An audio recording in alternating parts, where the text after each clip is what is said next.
वालेकुम student. Chapter number 6 है तर्जुमा कुरान का, सूरत शुआरा।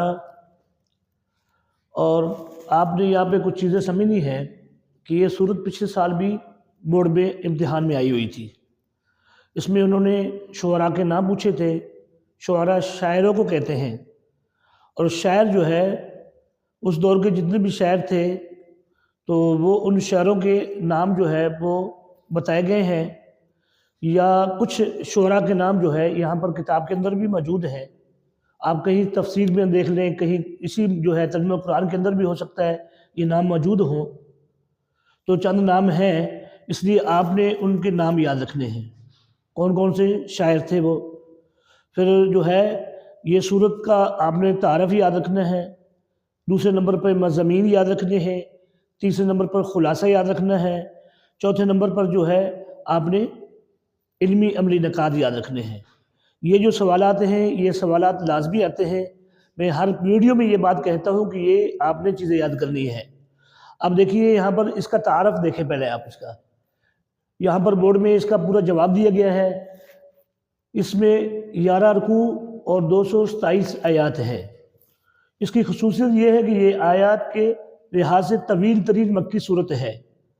इसके आखिर में अच्छे और बुरे शायरों की निशानियां बयान की गई हैं, और इसी मुनासिबत से इस सूरत का नाम सूरत शुरा रखा गया है। आगे है अहम मुख्तसर मशकी सवालात जो आपने लाजमी याद करने हैं, इसको नहीं छोड़ना। सूरत शुरा का मरकज़ी मजमून क्या है? तो जवाब आएगा इसका खुलासा साबका अंबिया के वाक़यात के ज़रिए मुसलमानों को तसल्ली देना है। आगे सवाल नंबर 2 है, इस सूरत के 2 इल्मी अमली निकात लिखे। तो जवाब आएगा शैतान झूठे और गुनाहगार लोगों का साथी है। नंबर 2, हमें ईमान वालों के साथ मोहब्बत और शफकत से पेश आना चाहिए। आगे चले जाएं, दूसरे जवाब का इंतखाब करें। यहाँ पर आयत नहीं आपने दी आज, उसकी वजह यह है कि इस चैप्टर के अंदर आयत नहीं लिखी हुई, तो इसी तरीके से दिया गया जो लिखा हुआ है यहाँ पर मारूजी आई है। लेकिन अगर कोई आयत इसके अंदर छोटे शॉर्ट में हो तो आपने वो लाजमी याद करना है।